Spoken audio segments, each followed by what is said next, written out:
لك سر عند الله بينك أنت وبين الله، هل لك صدقات تخفى لا يعلمها إلا الله، هل لك سر عند الله بينك أنت وبين الله، هل لك صدقات تخفى لا يعلمها إلا الله، قصص لا تكشف إلا بكتابك حين ترى الله، ما أحراك بهذا أن يكبر قدرك عند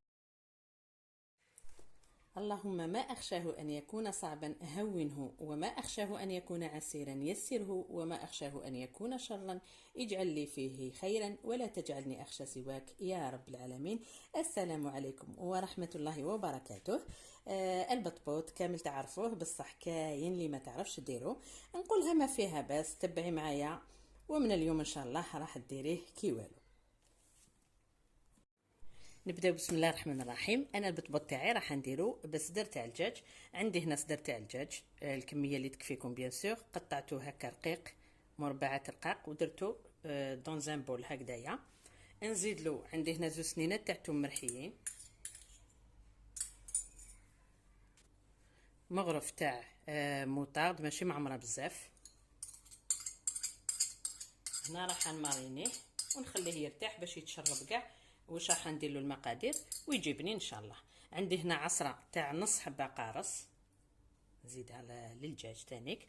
وبالنسبه للتوابل عندي شويه ملح، ما نكتروش الملح، شويه فلفل اسود، شويه كمون، شويه زنجبيل، وشويه تاع كركم. نضيفهم كامل للخليط تاعي تاع الدجاج. بلا ما ننساو بيان سور زوج مغارف كبار تاع ماكله تاع زيت معمرين، زوج مغارف هكذا.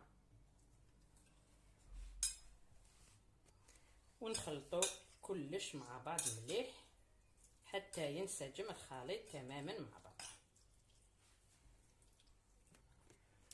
هكذا. نغطوه ونحطوه في فريجيدير نخلوه يرتاح، ولا يتشرب هاد التوابل اللي فيه مده ساعه، ومن بعد نبداو نخدموا به بيان سور. بصح بالنسبه للي تكون مزروبه معليش غير ديروا هكا، معليش تبدا ديروا في المقله. نزيدو نروحوا العجينه تاعنا تاع البطبوط. نجيبو ان ريسيبيون هكذايا ونديرو الغربال، نديرو زوج كيسان تاع فارينه هكذا نغربلوهم. نديرو كاس الاول والكاس الثاني، نزيدو لهم كاس تاع سميد يكون رطب، يعني سميد ناعم هكذا. نغربلوهم هكذا مليح في الريسيبيون تاعنا فارينه وسميد. نزيدو نغربلو معاهم زوج مغارف كبار تاع اكل خميره الخبز هكذا، مع مغرف كبيره تاع اكل سكر. نخلط هاد المقادير اللي درت مع بعض هكذا بمغرف، خلطهم كامل مع بعض كيف كيف باش ينسجموا.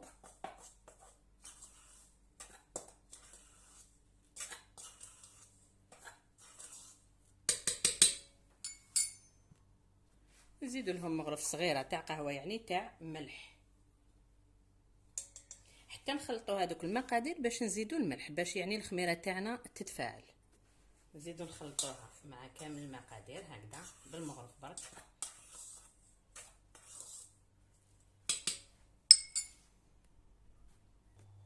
وهنا عندي شويه تاع ماء دافي، دافي شويه برك ماشي سخون بزاف.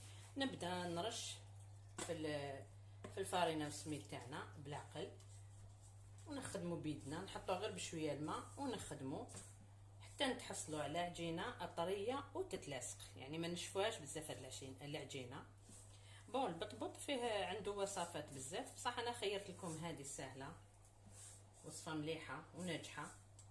فوالا نبقاو نزيدو في الماء بشويه حتى نتحصلوا على القوام المطلوب تاع العجينه ديالنا.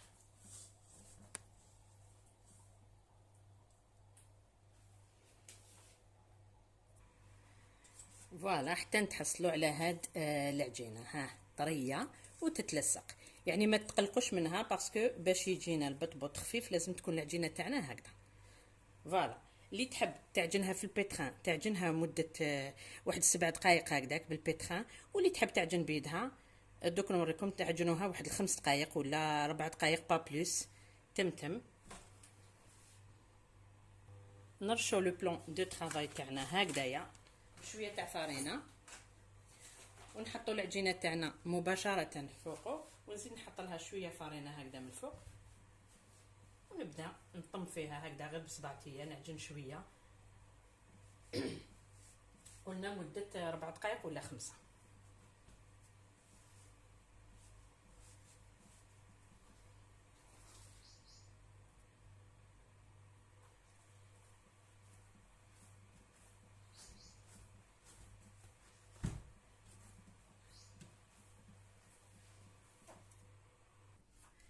هكذا حتى تولي لنا العجينه هكذا مازالت تتلاصق بصح طريه هكذا. عندها 5 دقائق وانا نعجن فيها.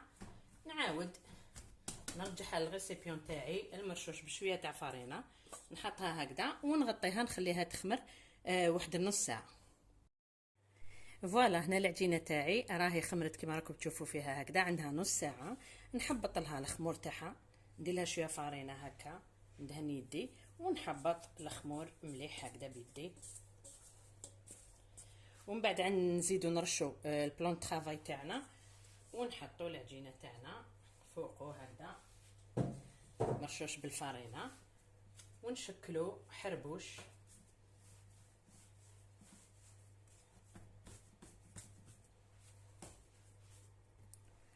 ونقطعوا الحربوش تاعنا حوالي 12 ولا 10 يعني واش يجيكم. تحبوه كبير شويه البطبوط، تحبوه صغير كيما تحبوه.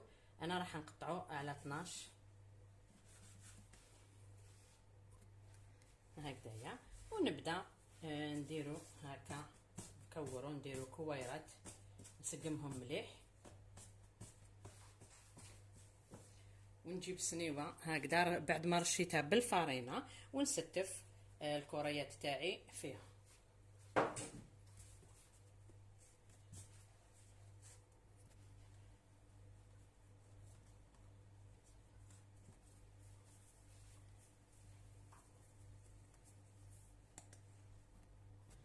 هكذا انا جاوني 12 نحبها كما قلت لكم. فوالا نزيد نغطيهم 5 دقائق نخليهم يخمروا 5 دقائق واحده اخرى ونوليو ليهم. وهنا راهي زادت خمرت العجينه تاعنا هكا كما راكم تشوفوا. نزيدو نرشو طاوله عامل بشويه فارينه ونبداو نحلو بالحبه. هذه الحبه الاولى نديروا لها شويه فارينه من فوق هكذا، ونحلو بالحلال نخلوها في شكل دائري، نديروها مدوره وما نديروهاش بزاف رقيقه العجينه تاعنا. فوالا غير هكذا. ومن بعد نرفدوها نحطوها فوق طرشونه نقيه هكذايا كما راكم تشوفوا، ونكملوهم كاع على هذا الشكل، ونزيدو نغطوهم ونزيدو نخلوهم حتى يزيدوا يخمرونا شويه باش نطيبوهم.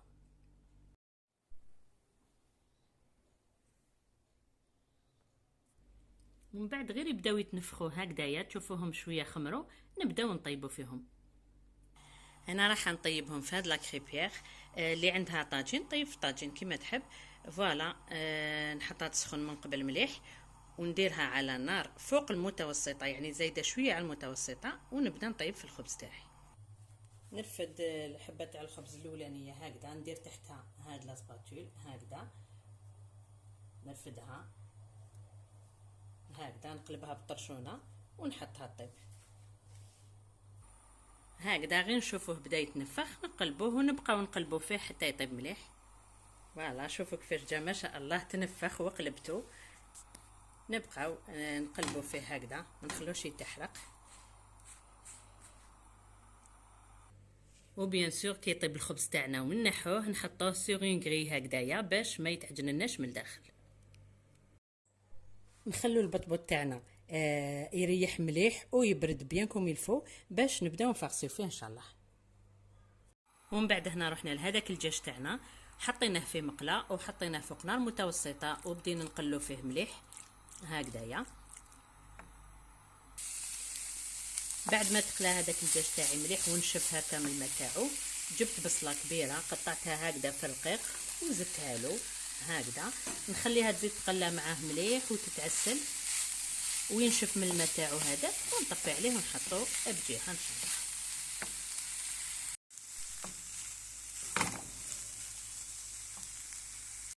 نروحو دوك باش نديرو ان صوص بلونش تاع يعني الجبن تاع الفرماج بيضه.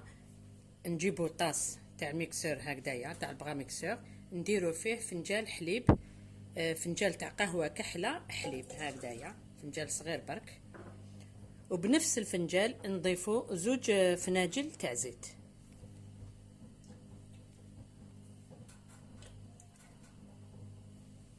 نزيدو لهم شويه تاع الملح، ما نكثروش الملح، وشويه تاع فلفل اسود.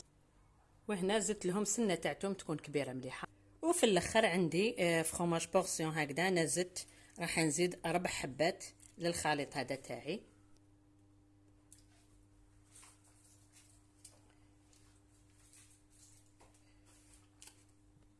ونضربهم بالبغا ميكسور بيان سور. في الاول نبداو نديرو غير هكا، نطلعو نحبطو ونكوبيو، ومن بعد نخفقوهم، ومن بعد نخفقوهم يعني مليح، نتحصلوا على هذا القوام تاع هاد لاصوص تاع الفرomage. شوفوا شحال هايله جات عاقده، نحطوها بجهه. نجو للحشو تاعنا، نفرغوا هذاك الدجاج بعد ما برد هنا في هذا الريسيبيون، يكون كبير هكا الريسيبيون. عندي هنا نزيدوا له شويه تاع زيتون كوبي بعد ما شللته هكذايا، وعندي حبه طوماطيش صغيره قطعتها هكا مربعات صغار. بالنسبه للحشو ديروا واش تحبوا، قادرين تبدلوا الدجاج بالطون، ديروا الكاشير، ديروا المايس كما تحبوا نتوما. انا حبيت هذا الحشو. وهنا قليت تانيك شويه بطاطا هكذا مربعات صغار، راح نزيد شويه هنا باش ما يجيش البطبوط ثقيل، نزيد غير شويه باش تطلق لي البنه، يعني البطاطا مقليه تطلق البنه. نزيد نجيب هنا هذيك لاصوص فرomage اللي درتها، نفرخها على الخليط. وعندي هنا مايونيز، نزيد تانيك شويه كميه هكذا، قيس مغرف كبيره ولا 2 مغارف، ونخلط كل شيء مع بعض هكذا. ما نديروش لافارس ناشفه، لازم تكون هكا شويه معسله باش يجي البطبوط خفيف ويجي بنين او ميم طون. من بعد هنا نجيبوا الحبات تاع البطبوط تاعنا، ونجيبوا هذا المستعمل المنشار تاع الخبز، ونبداو نحلو هكذا، ما نحلوش كامل حتى الاخر. فوالا شوفوا كيفاش جا من الداخل، جا هايل وخفيف. نجيبو مغرف هكذا ونبداو نعمرو في الخليط هذاك تاعنا، نديرو كميه مليحه هكذا.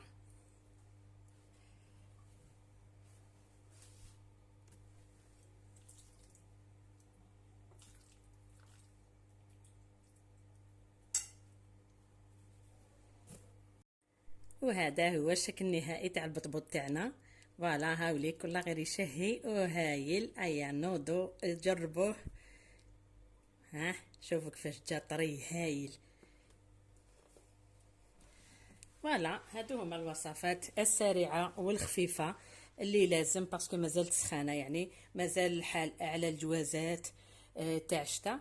فوالا ان شاء الله يكون عجبكم يا ربي، ديروا النجام وما تنسوش الاشتراك في القناه تاعي، والى اللقاء مع وصفه جديده ان شاء الله.